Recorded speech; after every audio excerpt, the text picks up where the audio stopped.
Hello दोस्तों, आप सभी का ऑल अबाउट सोशियस में स्वागत है और यह समाज शास्त्र की कॉम्पिटिटिव सीरीज है। इसमें अभी हम लोग आज समाज शास्त्र के विषय वस्तु के बारे में चर्चा करेंगे। जो विषय वस्तु होता है वह क्या होता है, तो समाज शास्त्र के अंतर्गत आखिर में हम समाज के किन विषयों का या किन तथ्यों का अध्ययन करेंगे, इसी को समाज शास्त्र की विषय वस्तु कहा जाता है। प्रत्येक समाजशास्त्री ने समाजशास्त्र की विषय वस्तु को अलग अलग तरीके से परिभाषित किया है।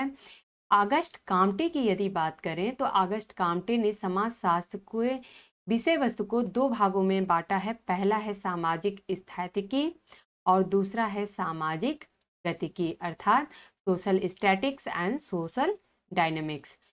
सामाजिक स्थैतिकी जो है, इसके अंतर्गत समाज की संस्थाओं जैसे कि आर्थिक संस्था, परिवार एवं राज्य आदि पर हम अध्ययन करेंगे। तो अगस्ट काम्टे ने कहा है कि सामाजिक स्थैतिकी के अंतर्गत, अर्थात जो समाज की स्थिर संस्थाएं हैं या जो समाज के स्थिर भाग हैं, उनका अध्ययन हम सामाजिक स्थैतिकी के अंतर्गत करेंगे, जिसमें कि आर्थिक संस्थाएं आ जाती हैं, सांस्कृतिक संस्थाएं आ जाएंगी, राजनीतिक संस्थाएं आ जाएंगी, परिवार है, राज्य है, इन सभी को हम सामाजिक स्थितिकी के अंतर्गत रख सकते हैं। इनका एक कथन है कि समाज शास्त्र में स्थैतिकी के अध्ययन के अंतर्गत समाज व्यवस्था के विभिन्न अंगों की क्रिया एवं प्रतिक्रिया का नियमों का अध्ययन किया जाता है। तो इन्होंने कहा है कि समाज शास्त्र में स्थैतिकी के अध्ययन के अंतर्गत, स्थैतिकी में हम क्या क्या अध्ययन करेंगे, तो समाज व्यवस्था के जो भी विभिन्न अंग हैं उनकी क्रिया किस प्रकार से होती है, अर्थात वह कैसे काम करती है, और उसकी प्रतिक्रिया कैसे होती है, अर्थात उस क्रिया के अपोजिट में उसका क्या रिएक्शन होता है, इन्हीं के नियमों का अध्ययन किया जाता है। यहाँ पर एक सार्वभौमिक सामाजिक अंतर संबंध का सिद्धांत है।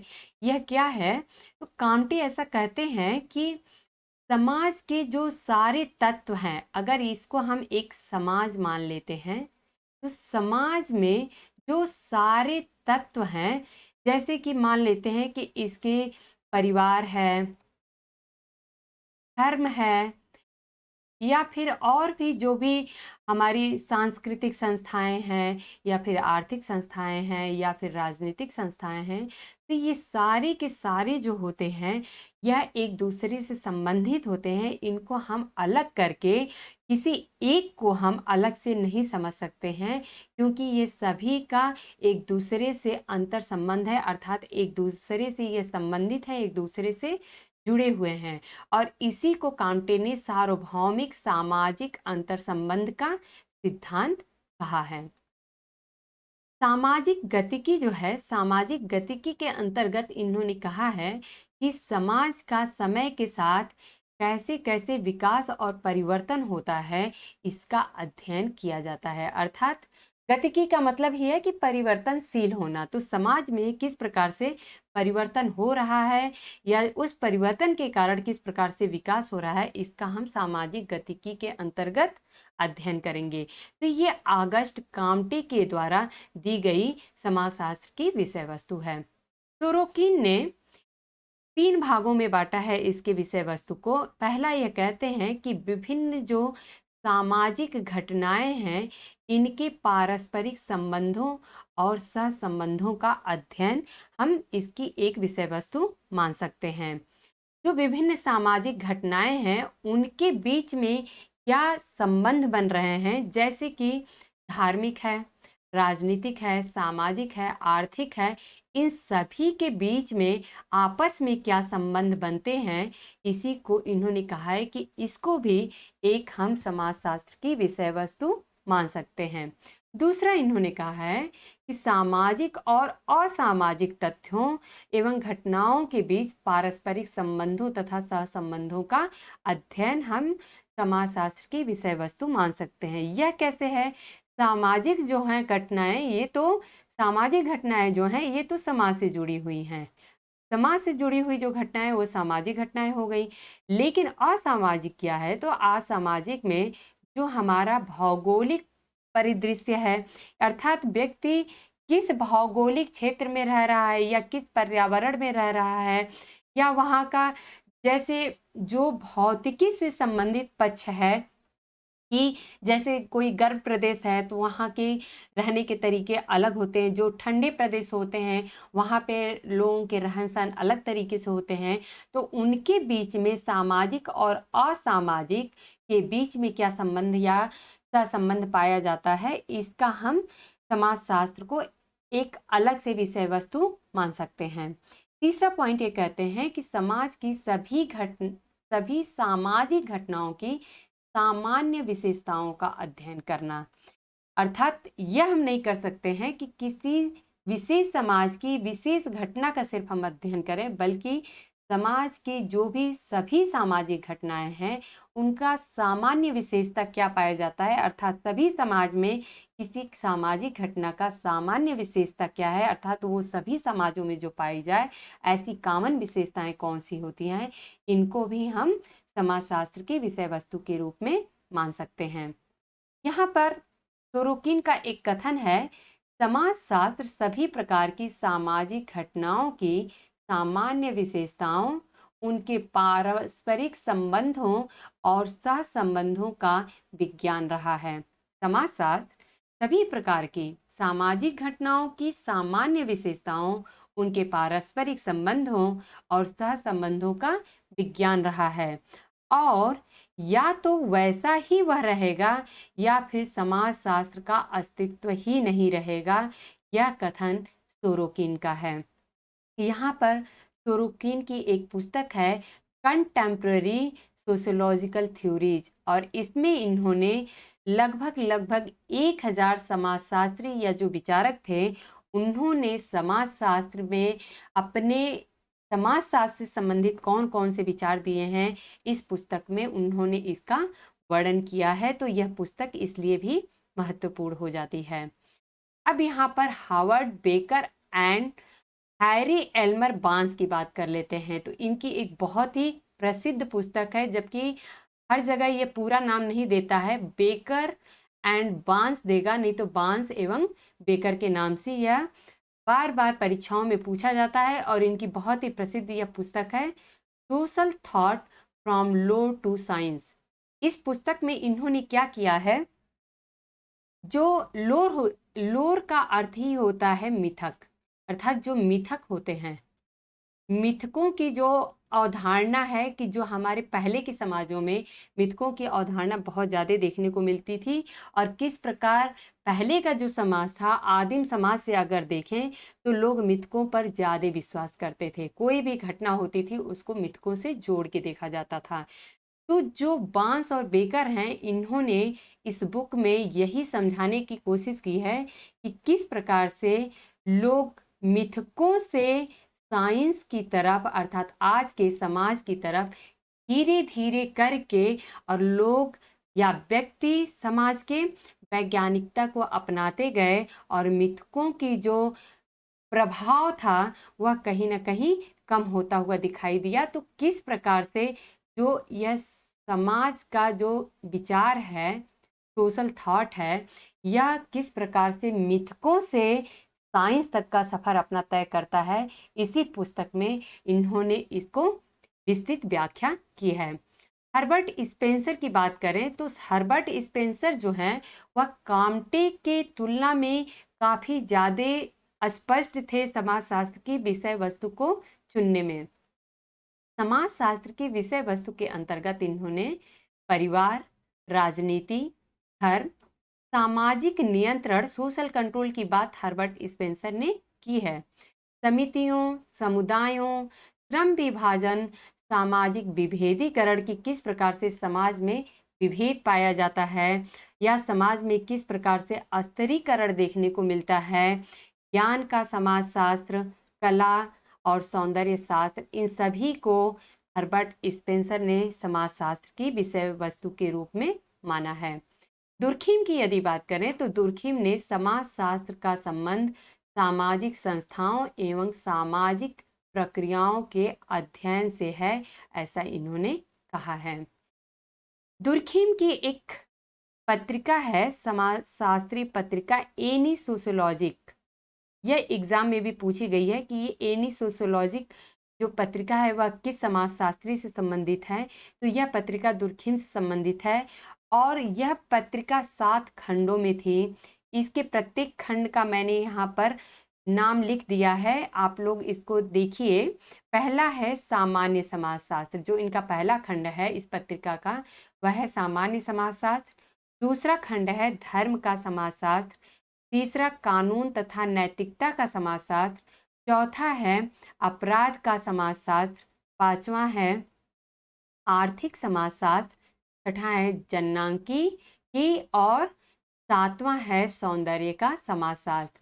और ये जो 7 जो भाग हैं इस एनी सोशियोलॉजिक पत्रिका के, इन्हीं से मिलाकर और कहीं न कहीं तुर्खीम ने जो समाजशास्त्र की विषय वस्तु की व्याख्या की थी, इन्हीं का निचोड़ निकाल के इन्होंने समाजशास्त्र की विषय वस्तु की व्याख्या की थी। क्योंकि शुरुआत में दुर्खीम ने समाजशास्त्र की कोई सटीक विषय वस्तु को नहीं छाट पाए थे और ऐसा माना जाता है कि जो इनकी यह पत्रिका थी, इसी से समाजशास्त्र की विषय वस्तु दुर्खीम निकालते हैं। तो पहला इन्होंने समाजशास्त्र की जो विषय वस्तु है वो कहा है इन्होंने कि सामाजिक स्वरूप शास्त्र होता है, अर्थात सोशल मार्फोलॉजी। और इसके अंतर्गत हम किस किस घटनाओं का या किस की तथ्यों का या किन किन विषयों का अध्ययन करेंगे, तो इन्होंने कहा है कि जनसंख्या का जो आकार है, घनत्व है, स्थानीय वितरण किस प्रकार से होता है, जनसंख्या से संबंधित समस्याएं क्या क्या होती हैं, इन सभी का अध्ययन हम सोशल मार्फोलॉजी अर्थात सामाजिक स्वरूप शास्त्र के अंतर्गत करेंगे। दूसरा इन्होंने कहा है कि सामाजिक शरीर शास्त्र है, अर्थात सोशल फिजियोलॉजी।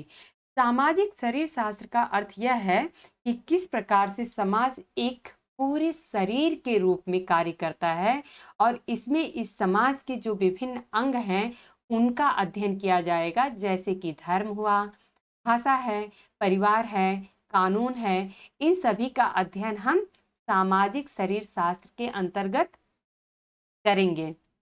तीसरा इन्होंने कहा है कि सामान्य समाजशास्त्र है। अब सामान्य समाजशास्त्र में हम किसका अध्ययन करेंगे, इसको जनरल सोशियोलॉजी कहते हैं। तो इनका ऐसा मानना था कि समाज में ऐसे कौन से नियम हैं जो कि समाज को व्यवस्थित रखने का काम करते हैं। इन्हीं सामाजिक नियमों की खोज हम सामान्य समाजशास्त्र में या इन्हीं नियमों का जो अध्ययन है यह हम सामान्य समाजशास्त्र में करेंगे। यहाँ पर एक और जो पॉइंट है ये इम्पॉर्टेंट है कि जो सामान्य समाजशास्त्र है इसी को दरखाइम ने समाजशास्त्र का दार्शनिक अंग कहा है, क्योंकि यहाँ पर सामाजिक नियमों की खोज की या सामाजिक नियमों की व्याख्या की बात की जाती है। तो यहाँ पर इसको सामान्य समाजशास्त्र को समाजशास्त्र का दार्शनिक अंग दरखाइम ने कहा है। एलेक्स इंकल्स ने समाजशास्त्र की विषय वस्तु के निर्धारण के 3 पथ बताए हैं। इन्होंने ये 3 विषय वस्तु नहीं है, बल्कि विषय वस्तु को हम किस प्रकार से निर्धारित करेंगे, विषय वस्तु का चुनाव हम कैसे करेंगे समाजशास्त्र के, इसके लिए इन्होंने 3 पथ बताए हैं। तो पहला यह कहते हैं कि ऐतिहासिक पथ है। ऐतिहासिक पथ कौन सा होता है, जिसमें कि जो भी शुरुआती के जिन्होंने समाजशास्त्र को आधार दिया था या समाजशास्त्र का एक रूप दिया था या समाजशास्त्र का एक बेस बनाया था, उन विचारकों ने समाजशास्त्र की किस प्रकार से व्याख्या की है या समाजशास्त्र के अंतर्गत उन्होंने किन किन बातों का अध्ययन किया है, इसके माध्यम से हम समझने की कोशिश करेंगे। तो ये हो जाता है ऐतिहासिक पथ। दूसरा जो है यह है आनुभाविक पथ। आनुभाविक पथ क्या है, इसमें इंकल्स कहते हैं कि आखिर में जो आज का समाजशास्त्री है वह किस प्रकार से समाज की घटनाओं को देख रहा है या उनकी समस्याओं का अध्ययन वह किस प्रकार से कर रहा है, उसकी व्याख्या वह किस प्रकार से कर रहा है, इन सबको समझने का काम आनुभाविक पथ के अंतर्गत करेंगे। तीसरा जो पथ है वह यह विश्लेषणात्मक पथ कहते हैं, और इस पथ की विशेषता यह है कि इसमें ये कहते हैं कि हम जो ऐतिहासिक पथ है और जो आनुभाविक पथ है, इन दोनों को इनकार करेंगे। ना हम ऐतिहासिक पथ को मानेंगे, ना हम आनुभाविक पथ को मानेंगे। हम ऐसा मानेंगे कि जो ऐतिहासिक पथ से समाजशास्त्रियों ने विषय वस्तु का निर्धारण किया, वो भी सही नहीं था। जो समाजशास्त्र की व्याख्या उन्होंने की, वो भी उचित नहीं था। और जो आज का समाजशास्त्री है, जिस प्रकार से कैसे सामाजिक समस्याओं का अध्ययन कर रहा है, वो भी हम सही नहीं मानेंगे। बल्कि इसके लिए हम अपने खुद के तरीके से बताएँगे या समझेंगे कि समाजशास्त्र की विषय वस्तु कैसी होनी चाहिए। इसके लिए ये हमें खुद सोचना है, खुद इस पे काम करना है। और इसके लिए इंकल्स कहते हैं कि जिस प्रकार से अगर हम राजनीति शास्त्र की बात करें, जैसे हम राजनीति शास्त्र की बात करें, तो राजनीति शास्त्र में क्या होता है कि इसकी अपनी खुद की विषय वस्तु है। इस विषय वस्तु में जैसे कि सत्ता है, शक्ति है, अधिकार है, सरकार है, ये सारे के सारे राजनीति शास्त्र से संबंधित विषय वस्तु हो जाएंगे। इंकल्स कहते हैं कि इसी प्रकार से हम समाजशास्त्र की भी अपनी खुद की विषय वस्तु बनाएंगे, और यह विषय वस्तु ऐसी होनी चाहिए जो कि अन्य जो विषय हैं या अन्य शास्त्र हैं, जो सामाजिक शास्त्र अन्य हैं, उनमें अध्ययन न किया जाता हो। हालांकि यह देखने को मिलेगा कि जो समाज शास्त्र है, इसकी भी बहुत सारे ब्रांचेस निकल गए हैं। जैसे कि अपराध शास्त्र को देख लें, या फिर औद्योगिक समाजशास्त्र देख लें, या मेडिकल सोशियोलॉजी आ गया है। तो इस तरीके से समाजशास्त्र के भी बहुत सारे अपने अलग-अलग ब्रांचेस निकल गए हैं। तो यहाँ पर क्या हम ऐसा कह सकते हैं कि समाजशास्त्र का अस्तित्व खतरे में पड़ गया है? समाजशास्त्र का क्या अपना कोई विषय वस्तु नहीं होगा? तो इंकल्स यहाँ पर इस बात को नकारते हैं, और वो कहते हैं कि नहीं, समाजशास्त्र का अपना खुद का विषय वस्तु होगा, और जिसको सिर्फ समाजशास्त्र के अंतर्गत ही हम अध्ययन करेंगे। इस प्रकार से इंकल्स ने समाजशास्त्र की विषय वस्तु को समाज, संस्था और सामाजिक संबंधों के अध्ययन के रूप में देखते हैं। और यहाँ पर तब बात निकल के आती है कि समाजशास्त्र की विषय वस्तु को इन्होंने 3 भागों में बाँटा है। ये जो अब तक आप लोगों ने समझा, ये एलेक्स इंकल्स का जो समाजशास्त्र की विषय वस्तु के निर्धारण के लिए रास्ते इन्होंने बताए हैं, ये हैं। लेकिन समाजशास्त्र की जो विषय वस्तु है, वो इन्होंने बताए हैं कि समाजशास्त्र समाज के अध्ययन के रूप में एक विषय वस्तु हम मान सकते हैं कि समाजशास्त्र में हम समाज का अध्ययन करेंगे, अर्थात संपूर्ण समाज को ही एक इकाई के रूप में मान के हम पूरे समाज का अध्ययन समाजशास्त्र के अंतर्गत करेंगे। जो दूसरा पॉइंट है, इन्होंने कहा है कि समाजशास्त्र में हम जो भी संस्थाएं हैं, समाज से संबंधित जो सामाजिक संस्थाएं हैं, जैसे परिवार है और धर्म है, सांस्कृतिक संस्थाएं हैं, आर्थिक संस्थाएं हैं, तो ये जो संस्थाएं हैं, इनका अध्ययन हम समाजशास्त्र के अंतर्गत करेंगे। अर्थात संस्थाएं क्या होती हैं? नियमों की एक कार्य प्रणाली ही तो होती है ना। तो समाजशास्त्र में हम समाज में ये संस्थाएं किस प्रकार से काम करती हैं, इसका अध्ययन करेंगे। तीसरा जो पॉइंट है वह है समाजशास्त्र सामाजिक संबंधों के अध्ययन के रूप में। तो यहाँ पर इंकल्स कहते हैं कि हम समाजशास्त्र में जो तीसरा विषय वस्तु लेंगे, वह ये लेंगे कि आखिर में समाज में जो सामाजिक संबंध हैं, इनका अध्ययन हम कैसे करेंगे। तो इसको भी हम समाजशास्त्र की विषय वस्तु के रूप में रखेंगे।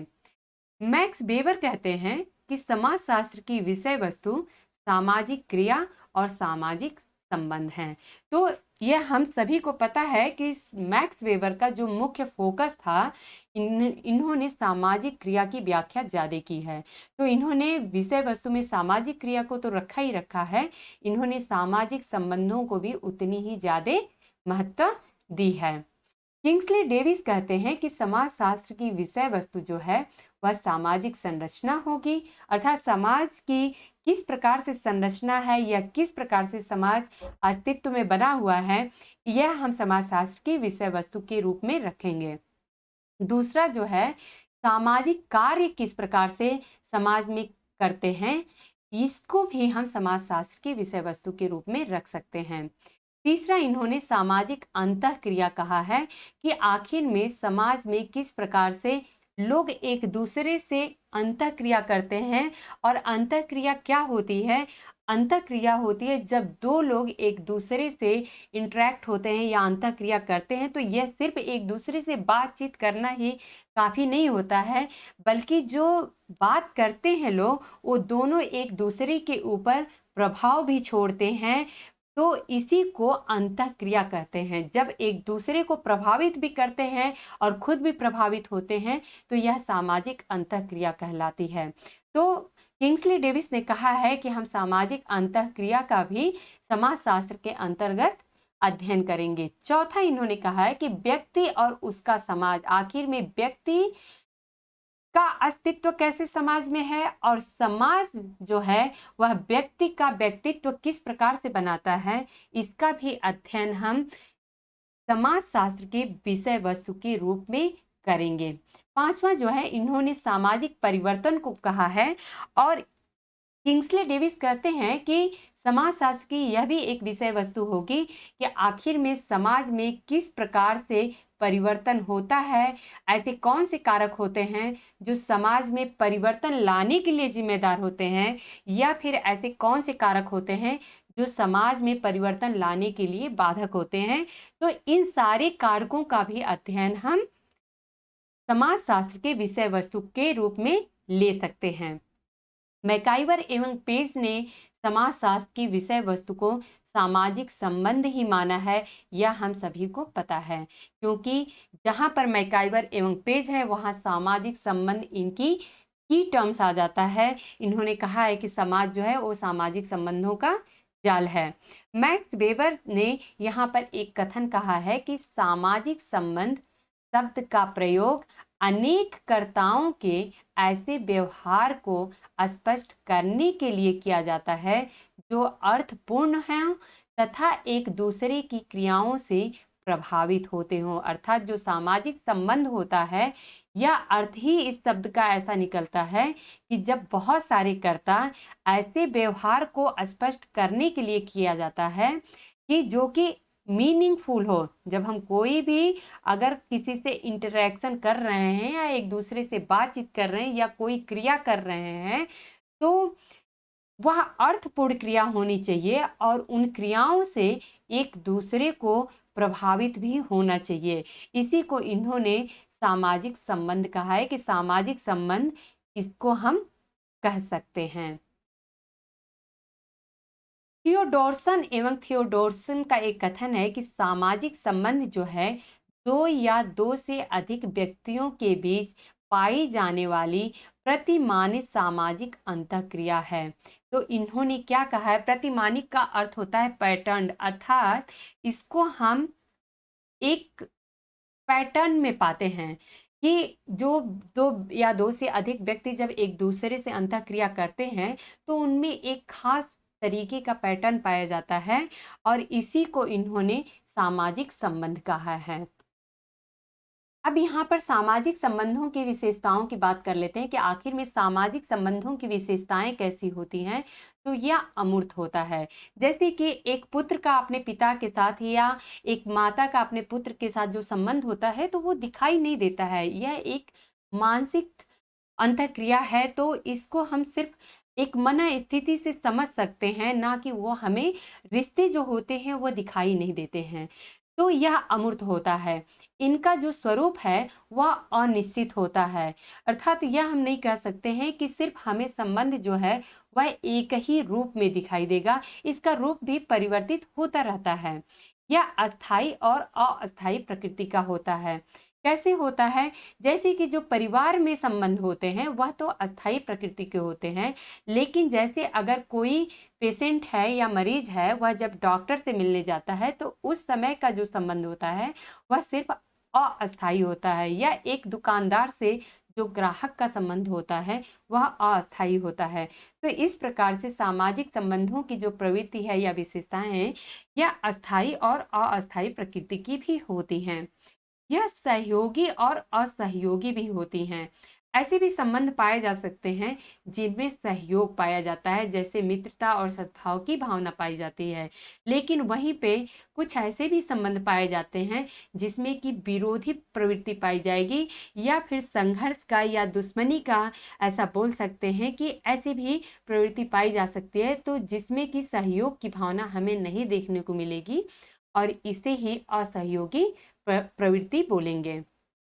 इसकी जो प्रकृति होती है वह काफ़ी जटिल होती है। इसका क्या अर्थ है कि जो सामाजिक संबंध होते हैं वह बहुत ज़्यादा ही जटिल होते हैं।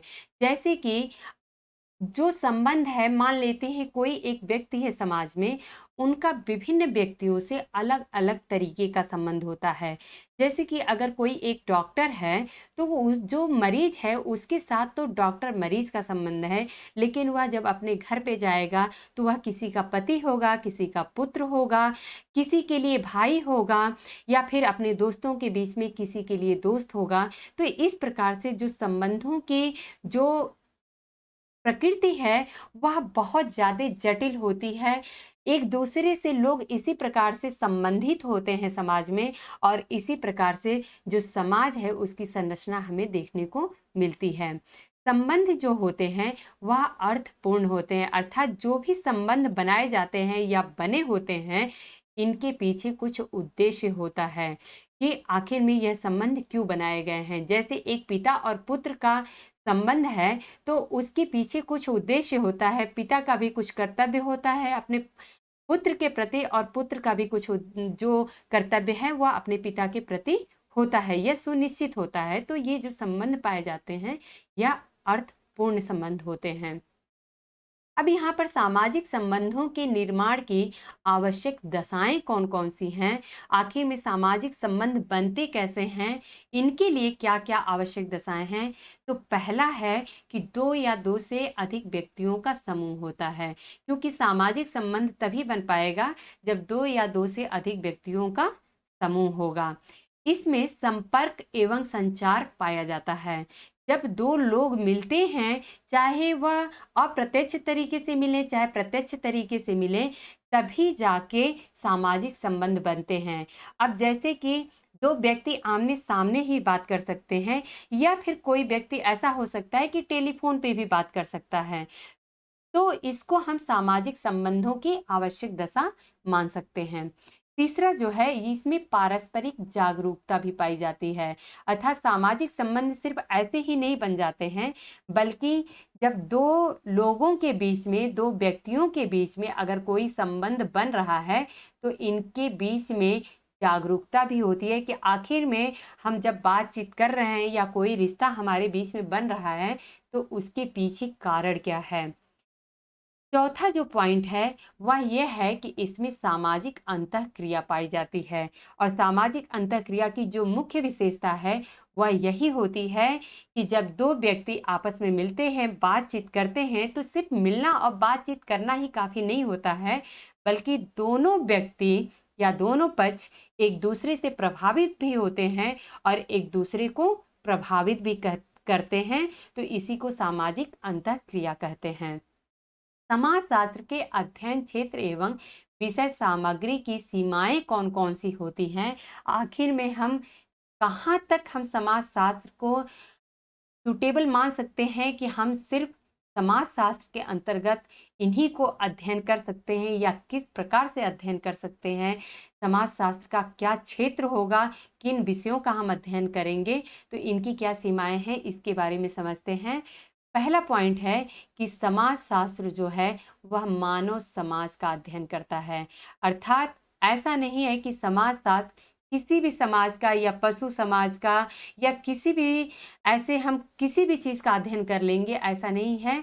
समाजशास्त्र सिर्फ और सिर्फ मानव समाज का अध्ययन करता है। दूसरा पॉइंट है कि समाजशास्त्र क्या है, सिर्फ इसका अध्ययन करता है, ना कि क्या होना चाहिए इसका अध्ययन करता है। अर्थात हम समाज में घटनाएं कैसे हैं, किस प्रकार से घटित हो रही हैं, सिर्फ हमें जो दिखाई दे रहा है उसी को हम अध्ययन करेंगे, ना कि उस पे हम अपना कोई विचार विमर्श या राय दे सकते हैं कि यह घटना ऐसे नहीं होनी चाहिए बल्कि ऐसे होनी चाहिए, या ये घटना ऐसे हो रही है तो क्यों ऐसे हो रही है, ऐसी घटनाएं नहीं घटनी चाहिए। ये हमारा जो दायरा है वो हमें सीमित कर देता है कि हम इस पे तर्क वितर्क नहीं कर सकते हैं, बल्कि हम सिर्फ इतना कर सकते हैं कि समाज शास्त्र में जो समाज में घटनाएं हैं वो किस प्रकार से क्या घटना घट रही है, हम सिर्फ उसी का अध्ययन करेंगे। तीसरा पॉइंट है कि समाज शास्त्र सामाजिक व्यवहारों का अध्ययन करता है। समाज शास्त्र जो है वह सिर्फ और सिर्फ सामाजिक व्यवहार का अध्ययन करता है कि समाज में किस प्रकार से व्यवहार करते हैं मानव, हम सिर्फ उसी का अध्ययन करेंगे। चौथा पॉइंट है कि समाज शास्त्र समाज में व्याप्त सामान्य विशेषताओं एवं सामान्य नियमों का अध्ययन करता है। समाज शास्त्र जो है वह समाज में किस प्रकार से जो सामान्य विशेषताएं पाई जाती हैं, अर्थात पूरे समाज में एक जैसी जो सामान्य विशेषताएं हैं या सामान्य नियम है जो कि पूरे समाज पे लागू होते हैं, हम सिर्फ उसका अध्ययन करते हैं, ना कि सिर्फ किसी विशेष एक समाज को ले लें और उसकी किसी विशेष विशेषता या नियम का अध्ययन करें, तो ये लागू नहीं होता है। बल्कि समाज शास्त्र के अंतर्गत समाज में व्याप्त जो सामान्य विशेषताएं पाई जाती हैं और जो सामान्य नियम पाए जाते हैं, अर्थात संपूर्ण समाज में जो एक ही जैसे हर जगह नियम या विशेषताएं पाई जाएंगी, हम सिर्फ उन्हीं का अध्ययन करेंगे। तो दोस्तों, ये आज समाज शास्त्र की विषय वस्तु टॉपिक कंप्लीट हुआ और उम्मीद है कि आप लोगों को अच्छे से समझ में आ गया होगा। इसी कड़ी में आगे हम लोग समाज शास्त्र की जो क्षेत्र है, आखिर में भी उसका किस प्रकार से समाज शास्त्र के क्षेत्र का निर्धारण करेंगे, इसके बारे में हम लोग अपने नेक्स्ट लेक्चर में चर्चा करेंगे। धन्यवाद।